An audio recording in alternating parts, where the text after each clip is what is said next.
Hola, you amazing artist. Have you ever had someone tell you that you weren't good enough, that you would never make it, or that you would fail at doing something that you want to do? Well, I've got a message for them. Rafi's tips for artists because he loves you. I think we all have those people in our lives that are either verbally or quietly disapproving of our childish ambitions and dreams. Sir, you seem to be surrounded by a halo of quiet disapproval. Why don't you just say what you're thinking?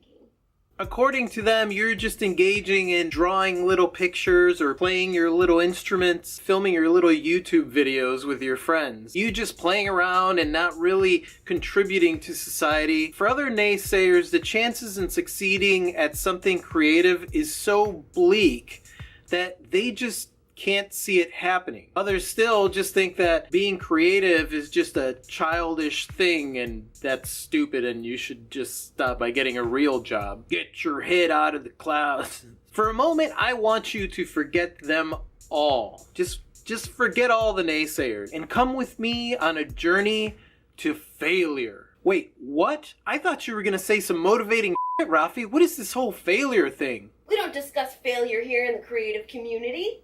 Trust me, this is good. So Leonardo da Vinci is considered a creative genius. He's the one that put together The Last Supper. It was the first time that an artist was able to fix the perspective problem that other artists were facing with that subject at the time. But did you know that he was considered a loser who couldn't be trusted to finish commissions? Da Vinci is such a loser. At age 30, he was drawing sketches of the condemned who were being hanged because that was the only kind of work that he could get. And at the time, that was considered like the lowest form of work for an artist. What are you doing today, Da Vinci? Sketching the condemned. It wasn't until 16 years later that he created the masterpiece that we call The Last Supper. So, do you know Theodore Seuss Geisel? The Cat in the Hat? Green Eggs and Ham? Ever heard of it? That's because Dr. Seuss kept trying even though he received 27 rejections for his first book. Stephen King wrote for years before he even wrote Carrie, and even after he wrote Carrie, he received 30 rejections and almost gave up. Luckily, his wife fished the manuscript out of the garbage and told him resubmit it. Had he given up, we wouldn't have such creative brilliance like the Langoliers. The Lango what? And I'm sure you've heard of Monet. Oh yeah, he paints like flowers and stuff, right? Yeah. Monet's work was mocked and rejected by the artistic elite of the day. The Paris Salon! We hate your paintings and your face, your stupid face. Look at your stupid face and your stupid paintings. We hate them all. We hate them so much. Oh yeah, that'd be awesome. To have my stuff displayed and then have like an artistic, snobbish elite come in and be like, look at these paintings, they are terrible! They are disgusting. We on your paintings to make them better. Despite the naysayers, Monet kept up with his impressionistic style and basically ushered in a new era of art. Of course, you've heard of J.K. Rowling, and if you haven't heard of J.K. Rowling, then a few years after she started writing Harry Potter, she had 3 chapters and she considered herself a failure. She had no money, she was severely depressed, she was divorced, was raising a kid, trying to go to school, and trying to write a novel. Come on, JK, get your head out of the clouds. What are you doing writing this little novel about magical children? Nobody's gonna read that crap. I bet you anything that if there's anybody that said that, they would change their tune. I always believed in you. From the very beginning, I knew that you were going to be successful. Yeah, that's what they all say after you make it. I just knew there was talent there. She got rejected not by one, but by all the major publishing houses. What? Did they even read the book? Gatekeepers have no idea what is going on in the world, and most of the time, they don't even read or look at the stuff that they're reviewing. They were like, horrible. Horrible. Horrible. Horrible. Can you imagine she had quit because she was listening to the people that rejected her or the naysayers? We would never have such awesomeness like butterbeer. Quidditch. Yeah, Quidditch. My life would be missing something and I wouldn't even know what it was. Here's a quick one. Back in 1954, Elvis, after playing one show at the Grand Ole Opry, was told by management, "You ain't going nowhere, son. You ought to get back and drive a truck." Oh man, I would hate to be the guy that told Elvis he should drive a truck. I know, right? That is why whenever you have a naysayer telling you that you can't do something or that you're not good enough or whatever it is that they're telling you, you should just laugh in their face. So what did all these people that proved the naysayers wrong have in common? You might be thinking that they had no doubts or fears or insecurities. Incorrect.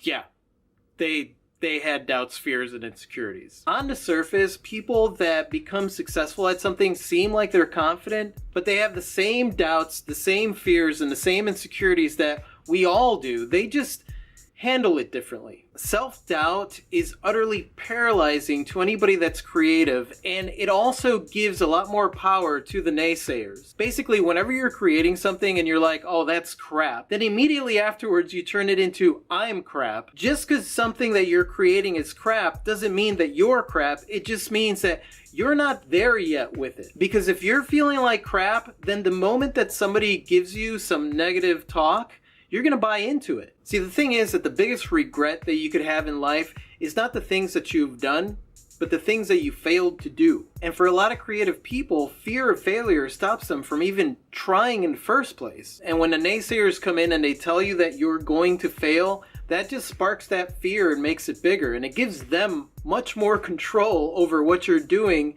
than it should. And if you're doing this whole creative career thing right, you are going to fail. I mean, that's just a given. You're going to fail. Some of the people in history that are considered some of the greatest creative geniuses are the ones that failed time and time again. The only difference is that they kept going. So they kept creating and kept creating. And yeah, they might have had some duds, but within all those duds, they had some really awesome gems. And those are the things that they're remembered for. When this doll first came out, it was a horrible disaster. Kids were terrified of it. Parents were terrified of it. This doll was invented by Edison. But do we remember Edison for his creepy, horrible doll that scared people?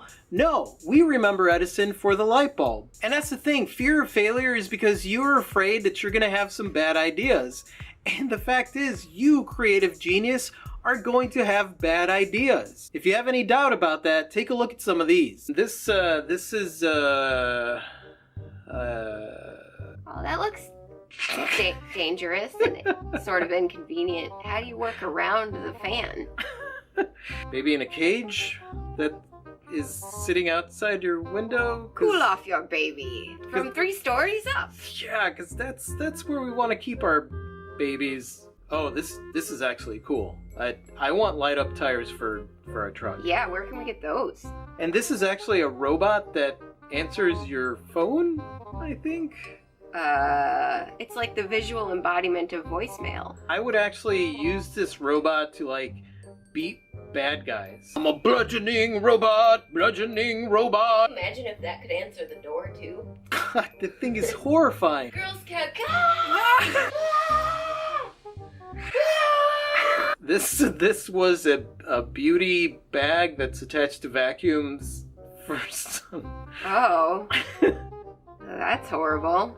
I am not sure how she breathes. She's like, it's all right. It's all good. Just relax. Oh, little face vacuuming is what's in order.